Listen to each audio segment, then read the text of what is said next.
Hello guys, good morning po, good evening, good afternoon, magandang araw po sa lahat ng naaabot po ng live ko na to ngayon at yung mga recorded video after ng live ko.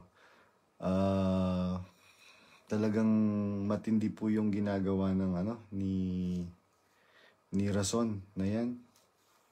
Sobrang tindi ng kademonyuhan po niya.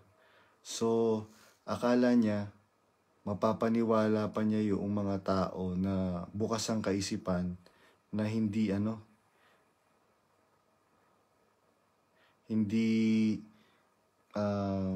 meron po kasi akong kausap, nagpapapi-message niya.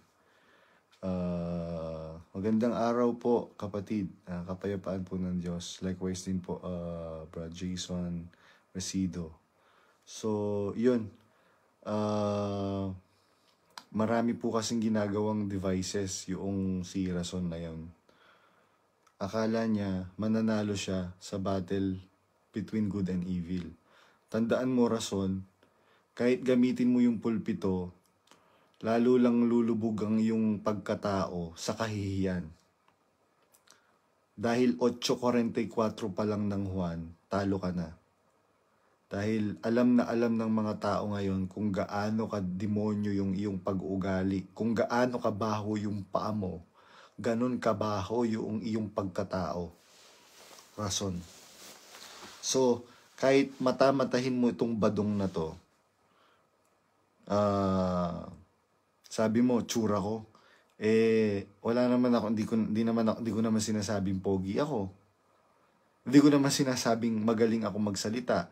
So, yung mga point of arguments na binubuksan mo, kumpara naman sa'yo, mas magaling ako magsalita, sabi mo. Wala namang ano doon.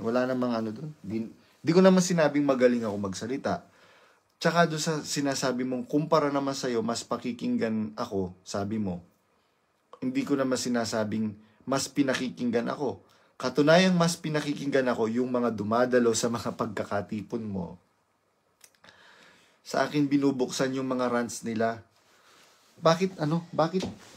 Saan ka nakakita ng isang leader ng isang religious organization, yung galit niya dun sa kaaway niya,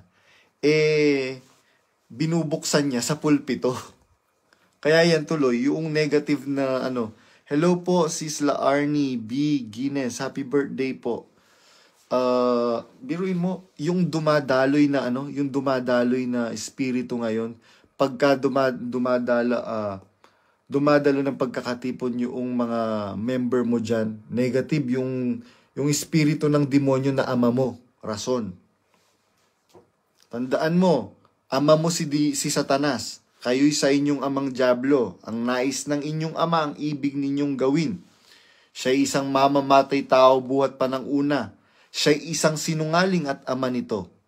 So, anak ka talaga. Baka panganay ka nga ni Satanas eh.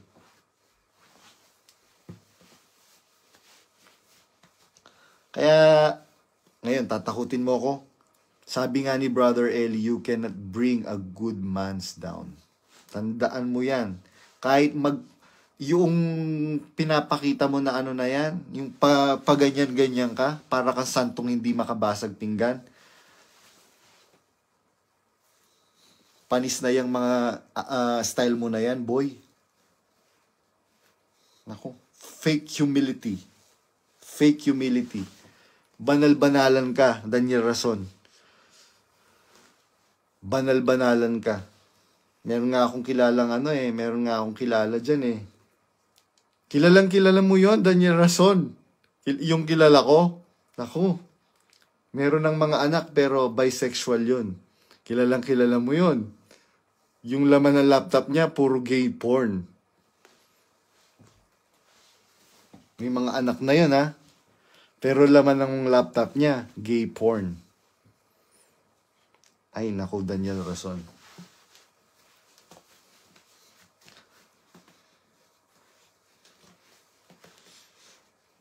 Kilala ko po siya, si Daniel Rason na yan.